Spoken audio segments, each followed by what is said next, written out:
سلام، دکتر هومن سجودی هستم. در سری پادکست ها و ویدیوکست های ایمپلنت این بار میخوایم در مورد کامپلیکیشن هایی که مربوط به دندون های دارای زایه اندودونتیک هستن و در طرح درمان ایمپلنت هستن صحبت کنیم.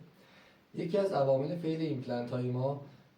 زایات مرتبط با دندون هایی که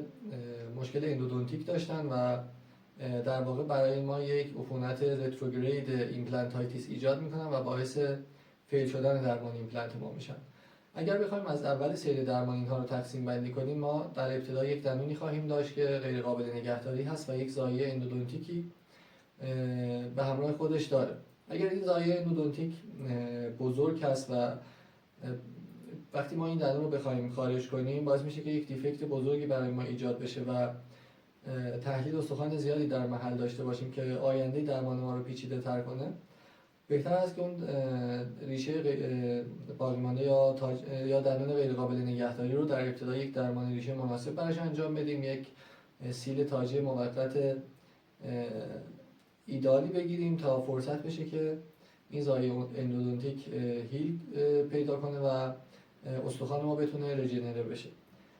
ولی اگر نه زایه اندودونتیکی داریم که خیلی کوچک هست و اگر ما دندون رو به همراه زایه خارج کنیم دیفکت بزرگی برای ما باقی نمیگذاره، میتونیم دو تا تصمیم بگیریم. یکی این که دندون رو خارج کنیم، زایه رو پاکسازی کنیم و اجازه بدیم که اون ساکت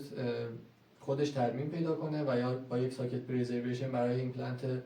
آینده آمادش کنیم، و یا اینکه تصمیم بگیریم در اون قسمت با توجه به معیارهایی که برای درمان فرش ساکت وجود داره اون قسمت رو به صورت فرش ایمپلنت کنیم. اگر ما بخوایم ریشه‌ای رو خارج کنیم و زایه اندودونتیکی داره، قطعاً خیلی مناسب هست که یک کورتاژ خوبی تو محل داشته باشیم و تمام بافت نرم و ملتهب رو از محل خارج کنیم. یک شستشوی مناسب حتی به همراه یک آنتیبیوتیک داشته باشیم که میزان لود میکروارگانیسم رو اونجا کمتر کنیم. در مقالات مختلف روشی که پیشنهاد شده به این صورت هست که دندون رو که خارج کردیم، حفره رو تمیز کردیم و بر اساس قضاوت‌های بالینیمون از شرایط ساکت تصمیم میگیریم که آیا این ساکت رو پرزرو کنیم برای ایمپلنت آینده و یا به صورت فری ساکت ایمپلنت رو قرار بدیم. کاری که میکنیم این هست که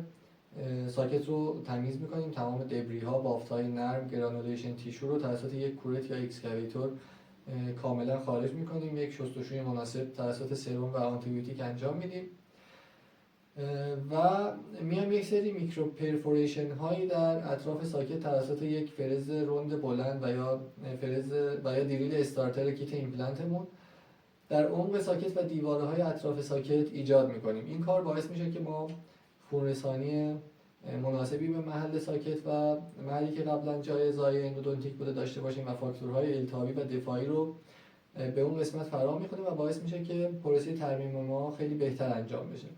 بعد از اینکه این کار رو کردیم، بر اساس تصمیمی که میگیریم، اگر نیاز باشه که ما در اون محل پرزرویشنی انجام بدیم، ماده گرفتمون رو قرار میدیم،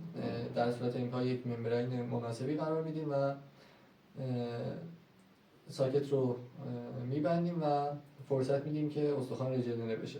و یا اگر نه، اگر نیاز داریم که درمانمون رو به صورت فری ساکت انجام بدیم، دوباره این مراحل رو انجام میدیم، میکرو پرفوریشن ها رو در اطراف ساکت ایجاد میکنیم و طبق پروتکل های درمان فری ساکت ایمپلنتیشنمون رو انجام میدیم. این میکرو پرفوریشن ها نشون داده شده که با در واقع خونرسانی بیشتر و فراخوانی سلول‌های التهابی و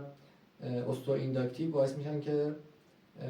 هم میزان لود باکتری ها و میکروارگانیسم اونجا کمتر بشه و همین که کمک میکنن که با عوامل التهابی اون محل آمادگی بیشتری برای استئوانتگریشن داشته باشه.